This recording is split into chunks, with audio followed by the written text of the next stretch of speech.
Ever find yourself staring at a to-do list, feeling totally stuck? You're not alone. I used to waste hours scrolling through social media instead of tackling important tasks. It felt impossible to break free from that cycle. But then I discovered a simple 5-second trick that changed everything. In this video, we'll show you how this method helped me go from chronic procrastinator to productivity powerhouse. Get ready to learn the secret weapon against procrastination that top performers use every day.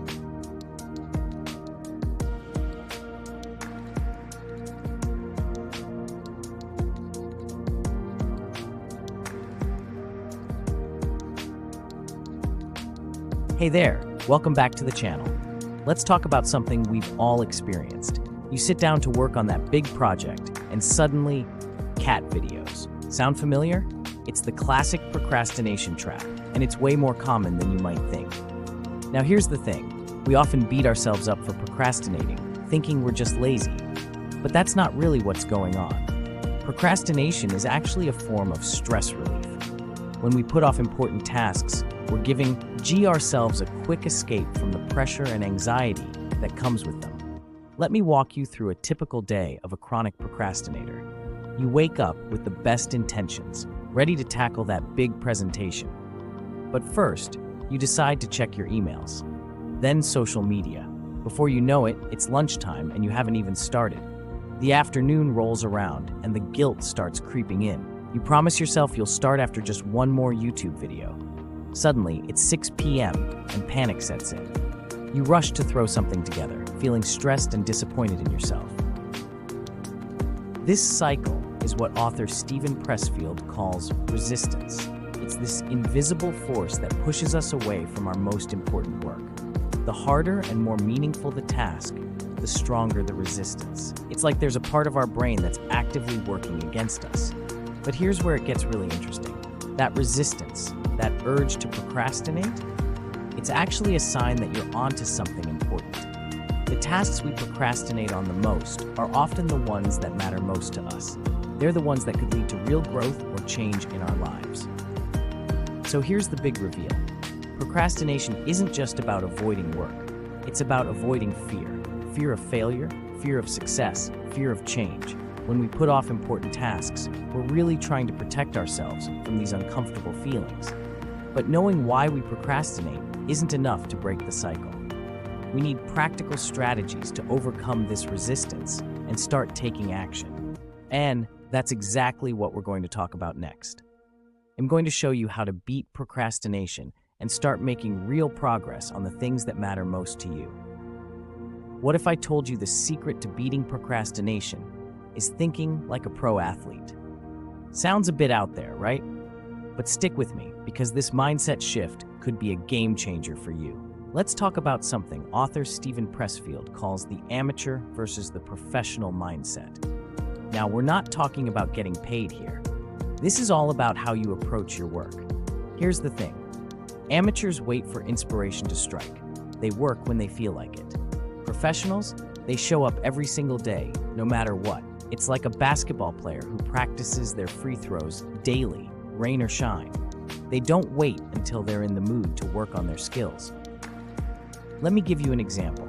Say you're working on a big project at work. An amateur might wait until they feel inspired to start, which often means scrambling at the last minute.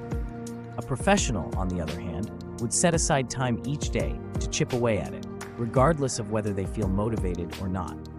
But it's not just about showing up, it's also about how you handle feedback. Amateurs tend to take criticism personally.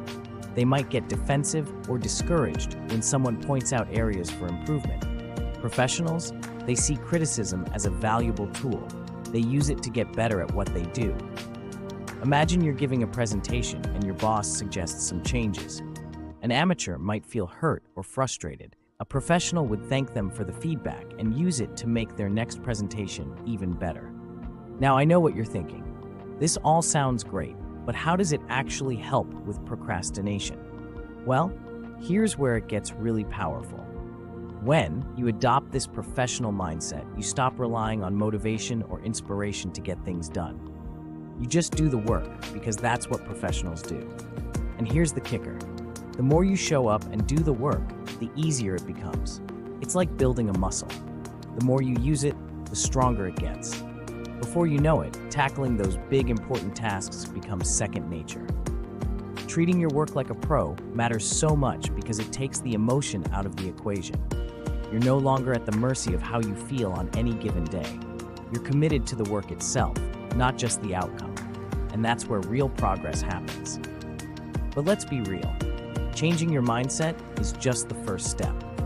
It's a crucial one, but we need more than that to really kick procrastination to the curb. So, let's get practical. In the next section, I'm going to show you a simple technique that'll help you put this professional mindset into action right away. You know those moments when you're staring at your to-do list, feeling overwhelmed and stuck? What if I told you there's a ridiculously easy way to break through that paralysis in just 5 seconds?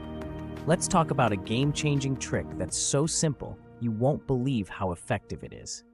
All right, let me introduce you to Mel Robbins' 5-second rule.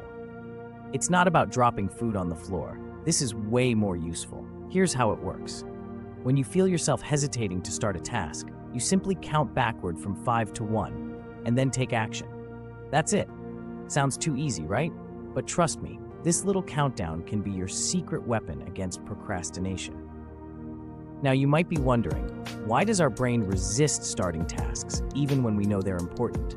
Well, it turns out our brains are wired to protect us from stress.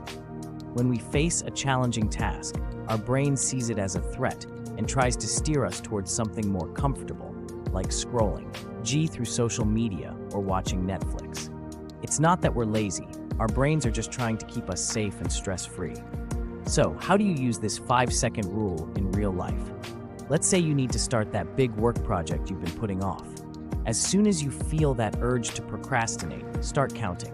5, 4, 3, 2, 1. Then, without thinking, open up that document and write the first sentence. Or maybe you've been avoiding going to the gym. Count down, then stand up and put on your workout clothes. The key is to act immediately after the countdown. I've seen this technique work wonders for so many people. A friend of mine used it to finally start her novel after years of putting it off. Another used it to make those intimidating sales calls he'd been avoiding. For me, it was the push I needed to start this YouTube channel. The 5-second rule gave us that initial push to overcome our hesitation and just start. Now, here's where it gets really interesting. This simple countdown actually has some pretty cool science behind it. When we count down, we're engaging our prefrontal cortex. That's the part of our brain responsible for decision-making and impulse control. By counting, we're essentially creating a pattern interrupt. We're shifting our focus away from our stress and back to the task at hand. And here's the amazing part. Once you start, you'll often find that the hardest part is over. That simple countdown can be the bridge between thinking about doing something and actually doing it. It's not about eliminating stress, it's about changing how we respond to it. So, next time you find yourself procrastinating, give the 5-second rule a try. Count down from 5, then take that first small step.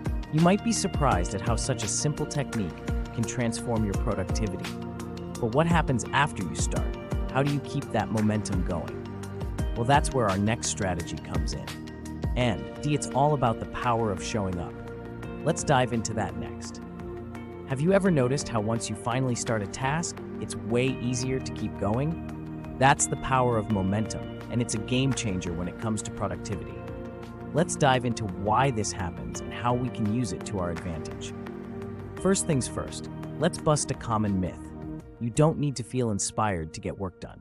I used to think I had to wait for that perfect moment when motivation struck. But here's the truth. Inspiration is overrated. The most successful people don't wait for it. They show up day after day, whether they feel like it or not. So how do we build this momentum? It's all about starting small. Think about it like rolling a snowball down a hill. At first, it's tiny and doesn't seem like much, but as it rolls, it picks up more snow and gets bigger and faster. That's exactly how momentum works with our tasks. Let me give you an example. Say you've got a big report to write. Instead of thinking, I need to write this whole thing today, try telling yourself, I'm just going to write for 10 minutes. Once you start, you'll likely find it's easier to keep going. Before you know it, you've worked for an hour and made real progress. This is where the 80% rule comes in. The idea is simple. Aim to do just 80% of what you think you can do. It might sound counterintuitive, but hear me out. By setting a slightly lower bar, you're more likely to get started and build that crucial momentum. Plus, you'll often end up doing more than you planned anyway. You can apply this rule to all sorts of tasks. If you're trying to start a workout habit, don't aim for an hour-long gym session. Start with just 15 minutes of exercise. Want to read more? Don't set a goal of a book a week. Start with 10 pages a day. The key is to make it easy to begin. Now here's where it gets really interesting. Every time you show up and do the work, even if it's just a little bit, you're rewiring your brain. You're building new habits and making it easier to start next time. It's like you're creating a well-worn path in your mind, making it easier to follow each time you walk it. So here's the big takeaway. Showing up consistently is way more important than waiting for inspiration or motivation.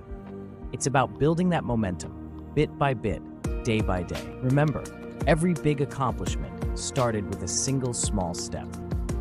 Now that we've covered these strategies for beating procrastination, from the 5-second rule to building momentum, let's talk about how to put it all together and make real, lasting changes in your productivity. Ready to take action? Let's go. All right, let's wrap this up. We've covered some seriously powerful strategies to kick procrastination to the curb.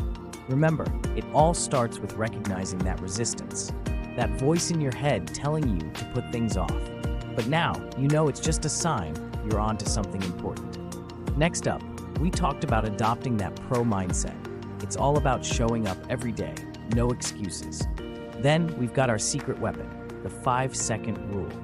Just count down from 5 and take action. It's so simple, but trust me, it works like magic. And don't forget about the 80% rule. It's all about building that momentum and making it easy to get started.